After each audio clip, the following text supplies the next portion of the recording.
Hello, and welcome to Freestyle, where we discuss pop culture, business, self help, gaming, and technology, among other things. We go off script here. Let's freestyle. I'm Justin, aka Sinestros. This evening, I'm joined by Trueshot Turtle, avid gamer, buddy of mine. How's it going, man? Hello, Justin, aka Sinestros. Thanks for putting all of this together. It's a pleasure to be here, man. How are you? I'm doing great. I was trying to put this together and thought something good maybe to talk about would be kind of your background, man. Like uh, what got you into gaming? What got you into managing pro teams? Kind of, and essentially, yeah, let's just go from there. Yeah, man. No, that's a great question. Well, it kind of like all started. I mean, everybody has like their humble beginnings, and I mean, my beginning is still pretty humble. But it was just uh, looking for something to play. And I'm pretty sure you've heard, I don't know if you've heard, but there's a MOBA called Arena of Valor. I think it came out around 2017, 2018, something around that time. And long story short, I played that game basically religiously to the point where I bumped into somebody who had connections with Nova Esports. And uh, he was able to, well, we played many games together too, and we performed quite well, and we were like top 100 in NA.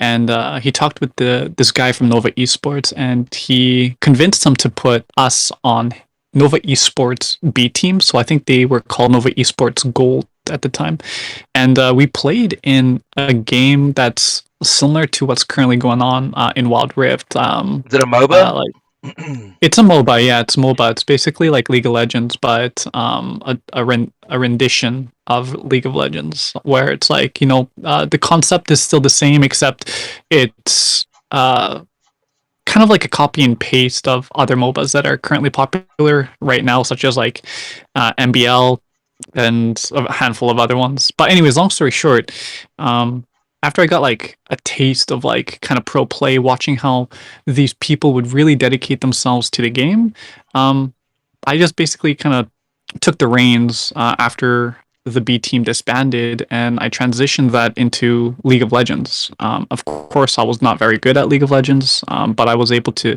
translate what I learned. And when I picked up, I literally started playing League of Legends probably around 2019, and in 1 week from iron to gold. And most people are in the same, are hardstock bronze for like 6 seasons in a row, and I picked it up, and in 6 months, less than 6 months actually, I made it to gold in League of Legends.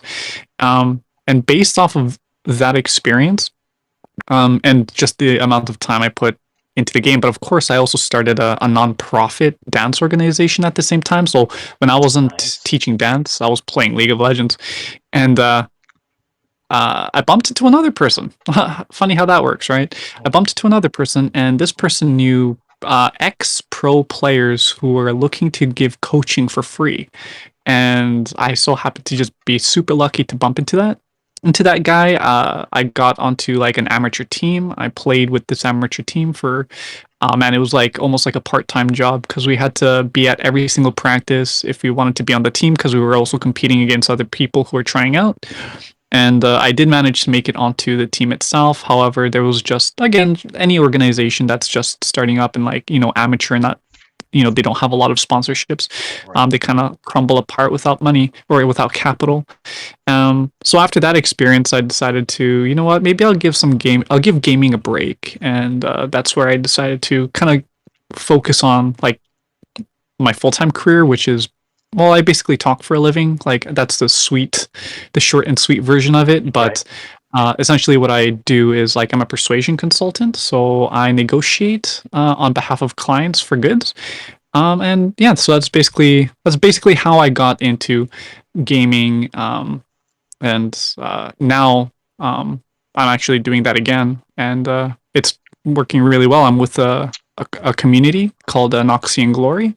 Agro started it. He hosted a tournament. I was doing a little bit of caller casting for that tournament. One thing led to another, and I'm bumping into pro players.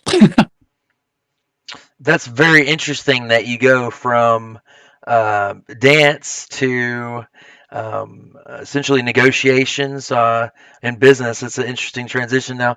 Uh, so the dance you left, you would essentially say you left that behind completely, or do you still cut a rug from time to time? Oh man, I absolutely, to be honest, I missed the cardboard box on the floor. You know what I'm trying to say? Like I was actually a breakdancer, b-boy, as it's known around the world. And I did that for many years. Actually, I was a professional, so I was actually paid to perform. I was quite fortunate to, know somebody who knew somebody. Like literally, it's a story of my life. Like I wouldn't be where I am without the community. So again, like the community, like everybody has something to offer, and it's just like being personable, being respectful, offering value, and of course, like impacting people in a positive way. And just one thing led to another, and like I just got these opportunities. If you could go back and give yourself, let's say your 18-year-old self, a piece of advice, what would that be? Oh my gosh, man. I would say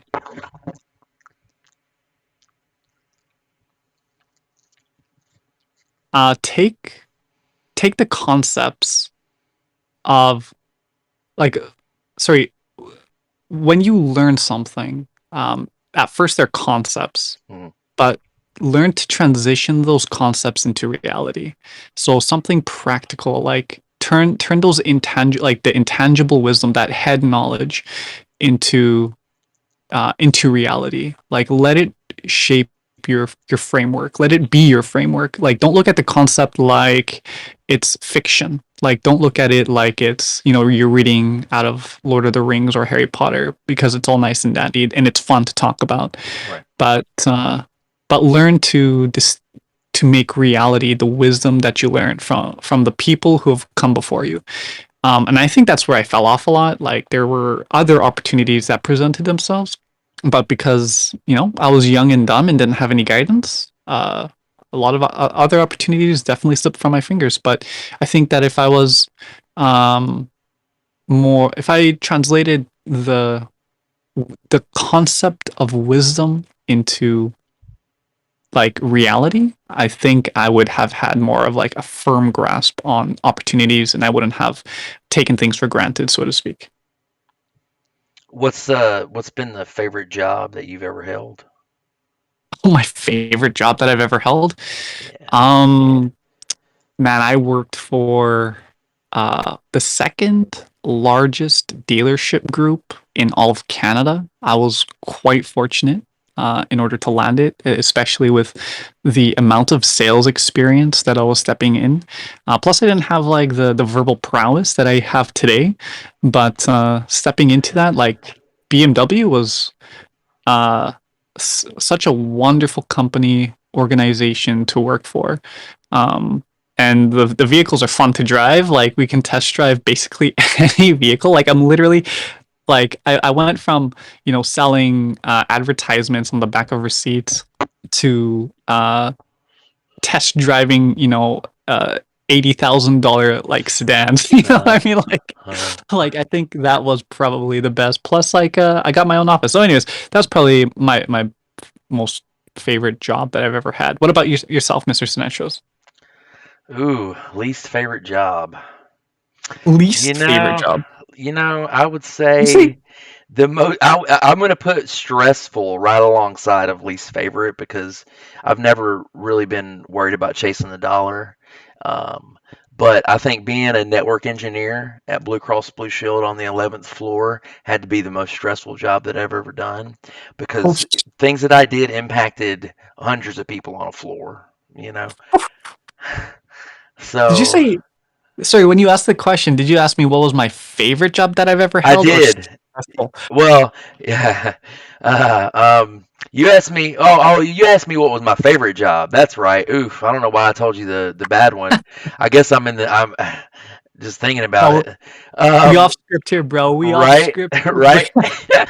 Freestyle, baby. Um, Most favorite job. I would say the job that I do right now. Even though, so I work at home, I do IT work for UAMS, and I just answer calls and work tickets. Um, it's super relaxed, especially since I just got off this. I had back surgery and I was able to stay home, and I'm able to recover. I get time with my children. I get off at 4, so I still got time to go to the fucking post office if I need to. Or I go to the gym. So yeah, I would have to say working at home, doing IT work has been my favorite job so far. All right, let's talk about that least favorite job. The least favorite job, man. Oh man, what would be my least favorite job? I would say, uh, to be honest, I don't think I've ever worked a normal job. I don't think I've ever had a normal job in my life. I mean, in high school, obviously, like, I worked the typical fast food industry for a little bit, you know what I mean? But uh after that, I can't quite think of one. I mean, if doing the dishes would be considered a least favorite job, I would say doing the dishes would be my least Yeah, favorite job. yeah. What gets you up in the morning? What would you say Oof, is your biggest motivation? oof, bro, that's a hard hitting question. I mean, for those of you who are listening, like, don't take my words to heart here. Nah, we're But just bullshitting, man. I mean, what gets me up in the morning is probably okay. Let me tell you um why I wouldn't want to get up in the morning. Okay, the, so there obviously, like, we all have like issues and stuff that we're all going through. A lot of people can resonate with that. I'm it's issues aren't unique to people. It's every That's something that every single person has in common. And like, one of my biggest struggles for getting up in the morning, and this literally almost kept me like bedridden for like 3 months. Obviously, like, depression and all those things, but like just not having um like, it's like it's so easy to try to pump yourself up. It's so easy to like pull yourself out of bed. Like, I've heard all of these like motivational um speakers, and a lot of what they say is true.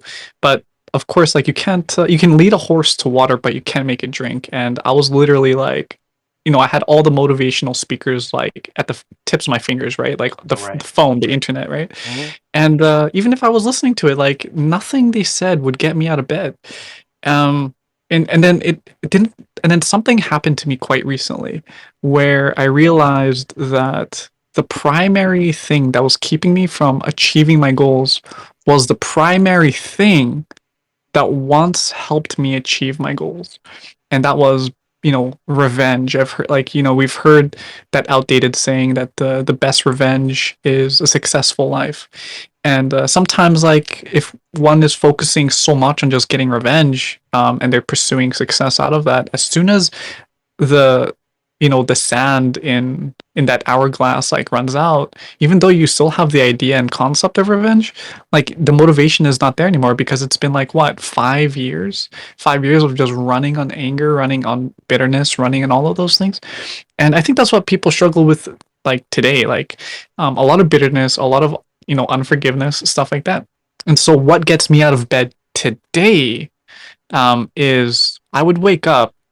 Obviously, I would be grateful for waking up, but I would be so focused on loving myself, being fair to myself and loving myself, that, you know, and respecting myself at the same time, because all, self-love is also, self-respect, and self-respect is also self-love. Like, it goes hand in hand together. And I would get up, and for me, I would literally like start forgiving people. I would, like, as stuff Right. like that, forgiving people, forgiving myself. And forgiveness is not easy. It is profoundly difficult. We all have an idea of what forgiveness looks like. We've seen examples of it, we've heard about it basically our entire lives. But until it like really crystallized in my heart, in a way where I was able to transmute it from a concept into reality, and basically transcend what anger and all of those things were, and really grab hold on to forgiveness, like, literally, that has become a profound motivating factor for me to get out of bed. Like, I get out of bed, and like I'm just doing all my other things. Like before, it used to be so difficult, but essentially, it's I get up because I love myself. Like that's basically it. Like I love myself. I love myself enough to forget the past. I love myself not to worry about the future, but I love myself enough to be so focused on the present and task oriented that it gets me out of bed. What about you, Mr. Sinestros? Hmm, gets me out of the bed. Well, now I would say that recovery is going well. This injury I sustained to my back from improper lifting techniques, which I have learned from. I would say that now it's not just getting up to start work and to, just get through the day and try to not move around a lot. Now it's, ooh, what can I do after work, or what can I do during my break or my lunch break? It's about trying to find what I'm interested in again. And I'm starting to get the motivation back to find my interests and to go out and see people. And, there's some disadvantages to working from home. Um, I don't talk as people I'm talking to are customers over the phone, and yeah, I tend to overshare a little bit. So I think the biggest thing that's been getting me out of the bed is not only just trying to work and make a living, but to try to find those things that I'm passionate about again. You know, really. Right. What are you passionate about? Like what in your journey of trying to find what you're passionate about? Like have you found it? Are you still finding it?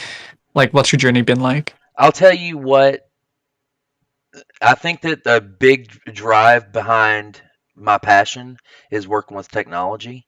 And the cool thing about working with technology, just like with this podcast we threw together in 2 days, um, it's just about knowing, like, I like 3D printing, so I do 3D printing. I can 3D scan people and print them.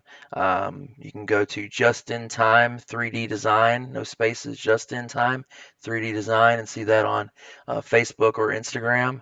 And just anything with, like, I'm really interested in space travel, and it's very cool that we have commercial space travel now. I mean, I feel like technology wise, this is the best time to be alive. I mean, I literally have a prosthetic in my lower back on the lowest disc in my back, and in 3 months' time, I'm already going to the gym. I'm running again. I mean, I think technology is just going to continue to be a bigger part of our lives. And because I have such an interest in it, I'm able to adapt and try different things. I mean, partially because of the ADD, probably, that I like so many, have so many interests. But yeah, I would say my passion is technology, and then that evolves based on what I'm interested in doing at the time. Right. No, that sounds really good. You remind me of kind of like the meme where it's like the RoboCop meme. It's like we can rebuild them. We have the technology. Right. Oh, you're talking about the $1 million man, my friend. Oh, is that what it is? Yeah, well, let's go back even further, dude. We can rebuild him. We have the technology. We have the technology. So you're basically a robot. Well, you got like a little bit of a robot in you. So like I'm trying to imagine you walking through a metal detector or whatever, like at a concert or at the airport, and then like you got to explain to them every single time. I got a disc in my back. That's funny. I just played some Illuminati music just for effect. we're Shit. checking we're checking out this soundboard, y'all. We're doing new things today. I want to transition into another subject actually. Um, how would you say your relationship skills are? Would you say you're comfortable talking to women? Would you say you have trouble in keeping healthy relationships? And uh, also, are you the kind of guy that is interested in self-help and you know, practicing makes perfect, right? Like that game, that MOBA game you played, Arena of Valor, and now Wild Rift. Takes a lot of practice to get good at something, and I think that's with all things in life. What would you say? Yeah, no, that's true. Practice makes perfect. The so during like our coaching sessions, like as we're coaching the team, we actually have a different saying, and it's something that we've borrowed from like other people, like other coaches, and it's not practice makes better. So we use that as a way of saying it's like this isn't like it. This isn't the end, right? And it translates like Right. into even like relationships, because like even like the way we have relationship with ourselves, like the way I look at it is the way um we have relationships with ourselves will translate to how we have relationships with other people, which Yeah. obviously then translates to like the people we associate with. I mean, obviously people get lonely. We need that human interaction. We need that intimacy with other people, Right. and it's sometimes we settle for what we can get because we're desperate, or once we've practiced to make ourselves better, we see now that there are better people we can associate with. And it's not like I'm not discriminating or anything like that, but it's true. Like again, like what do billionaires, millionaires, successful people keep saying? Show me your friends and I'll show you your future. So like, we look in the I believe mirror. that. I look in, I think you're right. most like your five closest friends. I think Yeah, surrounding yourself with people that are successful, that you feed off of that kind of energy, and they help motivate you to do better. It's good to have friends that are like that. right, exactly. Exactly. You need those people. Like iron sharpens iron, so a man sharpens another man, and we need, people who are sharp because, we want to become sharp ourselves. And of course, like when somebody who is looking to develop themselves comes along our way, we've become a mentor to those people. So yeah, you're absolutely right.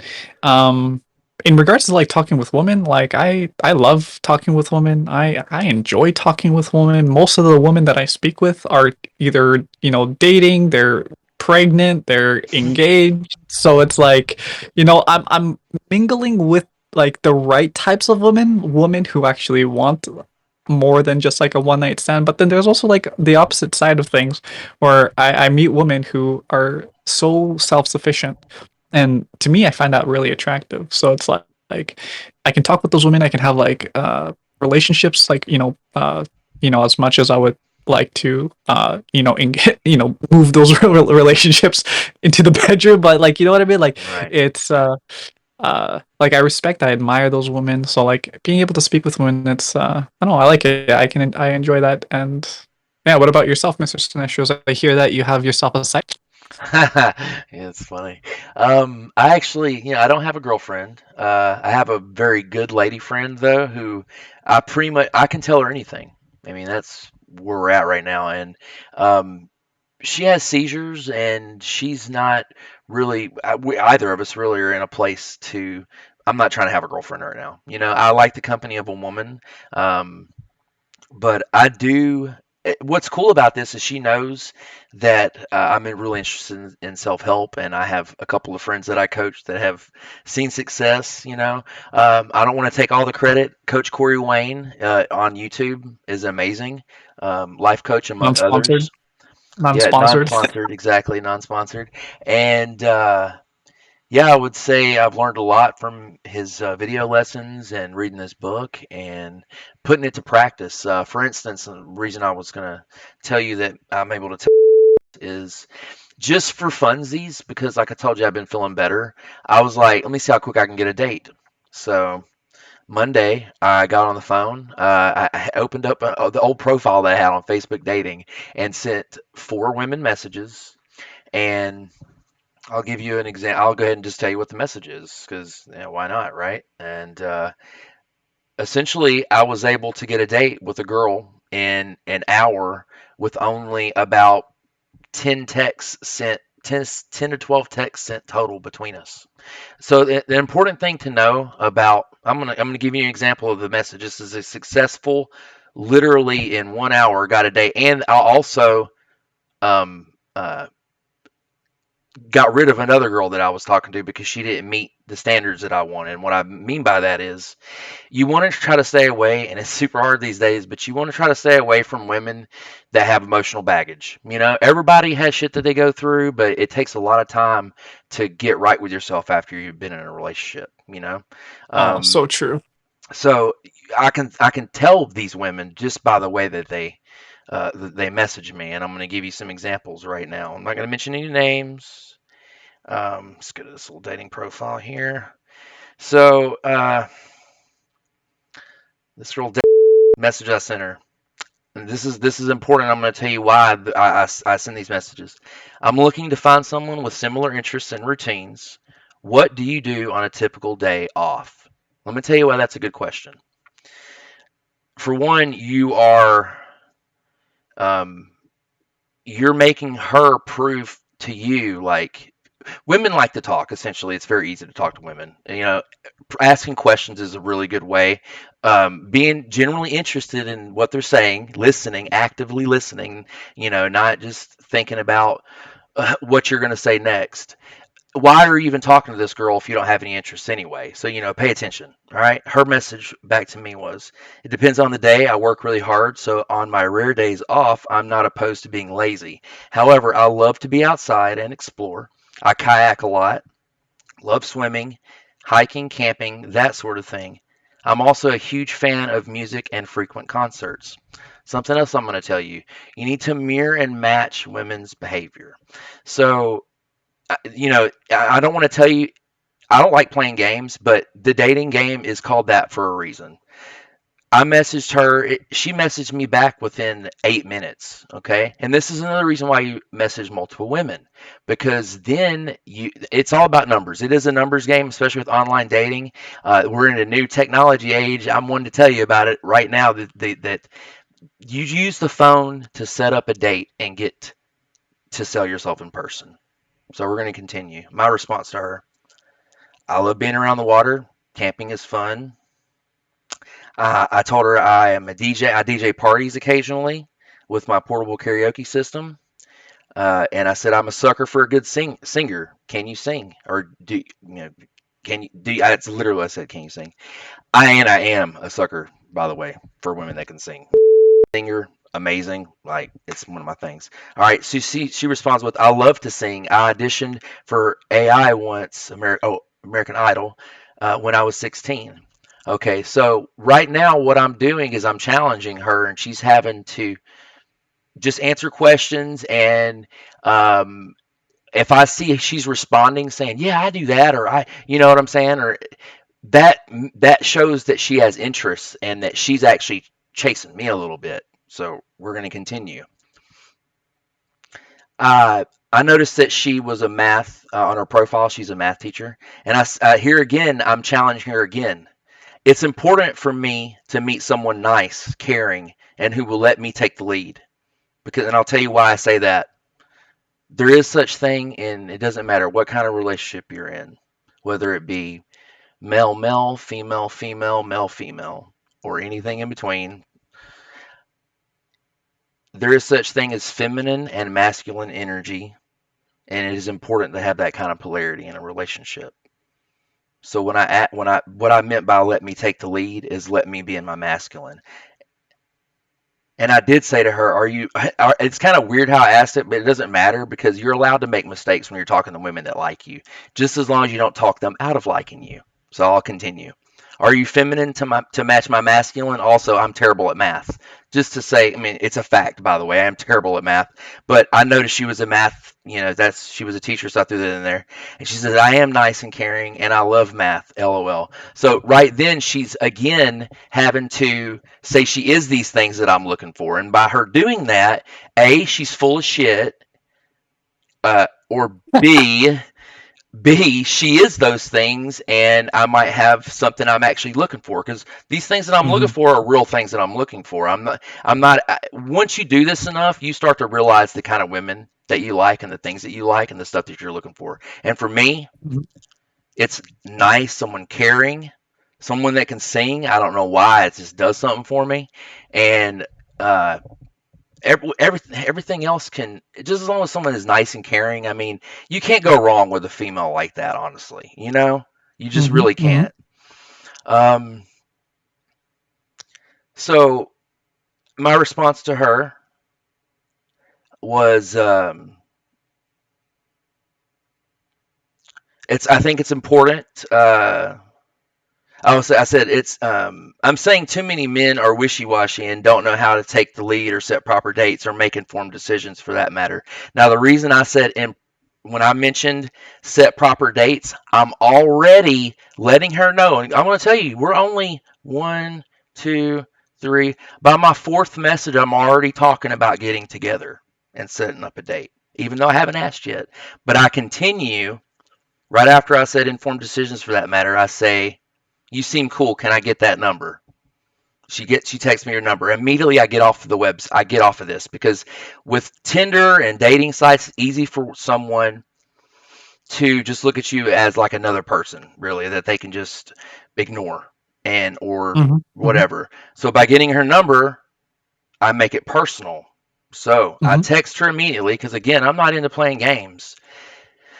I text, "Hi, it's Justin. I've enjoyed chatting with you. What is your schedule like this week for meeting up? I have something fun in mind." Now, with that message, do you see how crisp that is? And I immediately get to the point. That's called being decisive. Very important when setting up dates with women and meeting women. Because, again, like I said, you don't get to know someone over the phone, you sell yourself in Mm-hmm. person. Mm-hmm. Immediately. Now, based off her message, I will know what to do do next. So at this point, it's all logistics. I already know she likes me because she gave me her Mm-hmm. phone number. When women give you their phone number, you immediately set up a date with them. I don't care if you Oh just yeah. met them. You do that immediately. All right. Oh yeah. So then I said, what's the worst going to happen? They could say no, but I'm going to tell you what the response is, and I'll tell you what you would say if you get an opposite response. Here we go. She said, "I'm available on Friday. What do you have in mind?" Now, the reason because I said I had something fun in mind, that also makes her wonder. You want to be mysterious to women. You want to have them think about you. And because I left that in the air like that, I didn't, she had no idea what the hell I was planning on doing. So she's intrigued. So I said, now I'm going to tell you why I did this. I honestly am very happy just being with and stuff. Now again, she's not my girlfriend. So the beauty of that is I can be completely honest and do whatever the hell I want to. Now, I'm not a whore. I don't like to just have go. I'm not like that. But this is practice, honestly. And I kind of feel a little off about it. So this is why my next message is very important. Okay, so I just want to chill and relax. I had back surgery like 3 months ago, but I'm fixed and feeling good. This is where I tell her where we're going to meet. I don't say it like that, but here it is. I've never been to a local karaoke bar because I know she likes to sing. We're going to see about that. And then I said, "Have you? Let's meet there at like 7 p.m. for Friday. Also, I have a backup plan for another place. Does that sound good to you?" Okay. That's setting a definite date and time. All right. If she would have came, I'm going to give you her response in a second. But if she would have came back with anything other than "I'm available on such and such day," you don't. Okay, so there's a couple of things because you can't put women in a box or people in a box, whatever relationship. You can't put people in boxes. So here's a couple of scenarios. She would have not have answered the question, and she would have maybe had other questions about you because she may be a little hesitant about meeting that quickly. Um, she may pick a day, say it's all good to go, and never to the date because that can happen too, right? But I'm going to tell you ways to fix that as well, and that's by being decisive. That is how you fix it because by being decisive, she will feel bad if she does that. She'll probably contact you first instead of just blowing you off because you set a definite date. If you don't set a definite date with women, they will jack you the fuck. I'm telling you right now. And Mm-hmm. pardon my French, but we just it's freestyle. So, um, women will blow you off if you don't set a definite date with them. They'll screw around with you because you didn't set a date. You weren't being decisive. You weren't being a man. And that's what being masculine, having that masculine energy. It's about mission, purpose, problem solving. Feminine energy Mm-hmm. is more about connection, emotional. What's what I'm looking for? I'll have to get back to you on that. I'm still in training. Let's just say, but I'll speak on it. There's some really good. I just can't like pull everything out of my mind at once. Maybe I should have prepared for this, but um, But right, like so basically you're saying is women are um more engaged when you are decisive with exactly what it is that you want, when you challenge them, but also you also have something to offer at the same time. So it's Hmm. like you mentioned earlier, the polarity that has chemistry. Um what else did you mention?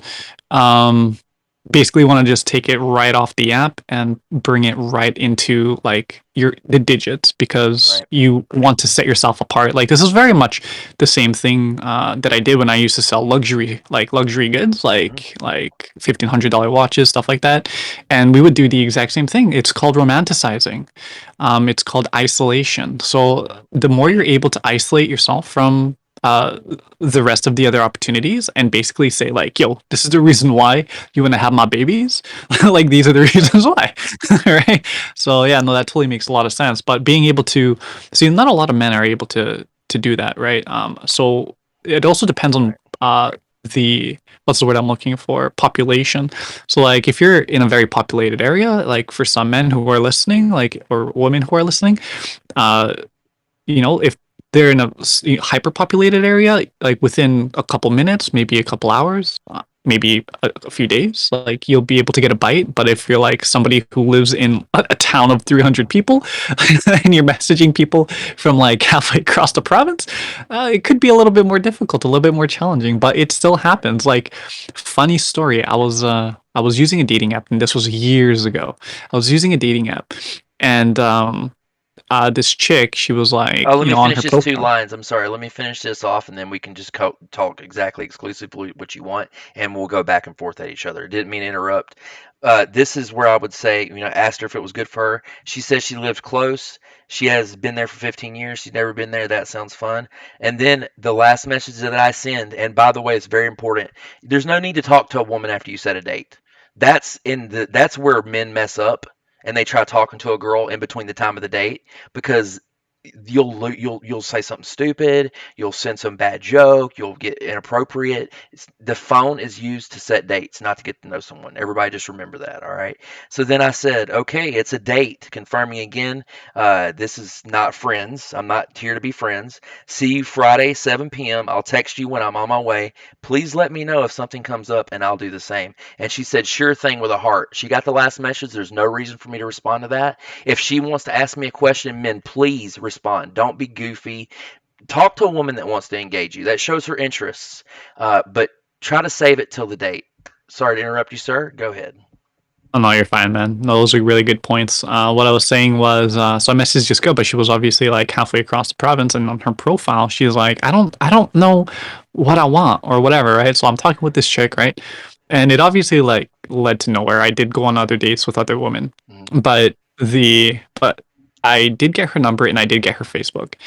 And I think like I don't know, I deactivated Facebook. You know how everybody goes through those phases where they're sick and tired of seeing the posts on Facebook, so they Yeah. either deactivate it or whatever. So I Right. reactivate my Facebook like maybe I don't know 6 months later, and I'm scrolling through what do you call it, the feed or whatever it's called, and the chick who said she did not know what she wanted was engaged. Oh So I was just wow. like, bro, like Well, it's just let me tell you that's it's very interesting because women that get engaged, but they a lot of times if it's not their idea, it's very important to let your partner, like the feminine energy, make it the idea because then what I said is feminine energy is about connecting, and love and like a lot of. I wish I had the exact. I know what it is, but to put it out in words is kind of difficult. That's just feminine energy. Like when women start talking about wanting to get married, that's when you know it's okay to get engaged because you'll know it was her idea. If a woman is chasing you, she's not ghosting you. Like if she's the one chasing, if it's her idea, she can't be. You're not going to get dumped. I mean, that's just how it goes. So you just Uh, she said she was engaged. She's probably unhappy. She may have been fearing losing her freedom. I don't know if it was her idea to get I have engaged. A no lot of idea. times, a lot of guys mess up trying to lock a woman down. Even though there's this lady that I like. I'm not. It's probably better that it stays the way it is right now because it's not complicated, and you can't rush that. It's got to be the lady's idea. It's just a fact. I mean, it's things that I've learned. I've burned relationships. I've made mistakes, and until I started doing the work to get better, I didn't see progress until then. But Right, you were yeah, saying practice. so she had a So, so she had so a yeah, she was yeah, so she was like uncertain about what she wanted, right? And like I was talking with her and back and forth and stuff like that. But again, I need to emphasize years ago because I think she was like 19 and I was like probably close to my 30s at this point. That's right, And man. A lot of younger women like older guys. Good for us. yeah, it's true actually. Like I've been noticing a lot of attention from younger women around the age that I'm currently at, and I'm just going to leave my age unknown for now. But it's funny because the person that she got engaged to is around her age as well. So like they were both fairly young. I don't know what. Anyways, the point I was trying to make is that there are some people who just uh, know what they're looking for and don't know what they're looking for, and then as you were mentioning, like it could be a woman's intuitive or like innate form and function to connect and want to if it's their idea then they'll most certainly say yes or whatever. I mean there's you know people are more organic than that, but uh it's just really funny because in I think it was like a couple months ago, um I reactivated a dating profile. I went on a date with another chick. Even though we were on a date for like 3 hours and she invited me back to her place, I was just like, I don't know. I mean, I'm in a completely different place than where I was a couple years ago when I sent, when I was messaging that one chick where I was just like, I'll sleep around with anything that moves, right? But now it's like, I went on a date. She invited me back to her place. We had a really great time, but I said, no, I like, you know what I mean? Like it was a really That's interesting. strong. Anyway, No, that's good. yeah, That actually will make, and I've done that myself, that will make a woman desire you more because that shows your strength. Women want to see your strength. That's why women give you shit tests and they mess with you because they want to see how you're going to react. If you act like an asshole and become unhinged, they're going to think you're like every other freaking guy. But if you come back to them and you're witty, this is also about seduction, by the way. This is when you are interested and hooking up and you're ready for that. you know just taking up space as much as you can, being the king of your kingdom wherever you go. That's how you act. It is an alpha male mentality. And even if you're struggling to learn this, fake it till you make it. Practice makes better, like you said. You don't get there in a day. You got to put the work in, just like with anything else. absolutely. What would you say, just to close this out? What kind of wisdom would you want to throw out to our listeners? Uh, don't rush into anything. Whether that be, uh, you know, uh, starting a business, or like relationships, especially. Like, don't rush. What you want is you want to get knowledge. You want to make sure you're in the right frame of mind. Personally, you want to make sure that you yourself are positioned in a way where if that opportunity that you're potentially pursuing or hoping to develop yourself so that you can actually take that opportunity, you want to position yourself in such a way that you've prepared for like the dark nights, you've prepared for the successes. But don't rush into anything. That's essentially what I would say. I've rushed into a lot of things. You and I have rushed into a lot of things, but Right. that would be the number one thing. Patience is a virtue, whether you're waiting 1 day or 1 week, 1 month, 1 year, right? Take your time because don't rush. That would be my number one advice. People will say urgency is key, urgency is important, and all of those things are true unless you're like if you're in the sales world. Like I have a sales background for over a decade. Hmm. And we certainly use scarcity, we leverage scarcity, we leverage fear of missing out, right? Yep. Because technology is constantly changing. It's always moving forward, but of course, like we don't focus on the things that are going to come. We're focusing on the bread that we're going to make today. So we use that sense of urgency. We create value, all those good things. But when you yourself are going to step into like that next phase of your life, you want to pursue something, you want to pursue someone, take your time and exercise saying no as often as you possibly can, because the word no is probably going to be your best friend for like probably the first 5 years of your 20s. I agree. That was a lot of fun, True Shot. It was a lot of fun, man. I appreciate And I this. sure thank you, man. It was a pleasure. Is Do you have any parting words? I would just say I'm interested in doing this every Wednesday if I can. I do got a couple people interested in doing this. One is a business owner of a game store in Texas. He's in his mid 50s, I think. He likes to still work out. He does bikes like stunts on bikes, and he does Renaissance festivals at his game shop. He actually has tables in his house as well where people get dressed up and they LARP and stuff. It's a lot of fun. He's a very interesting individual, and he makes his own games too with 3D printed material. I seen a video of that today, so stay tuned. We're gonna get him on the show, and that's about it. Anyway, hey, thanks, man. It's been real. Awesome. Thanks, man.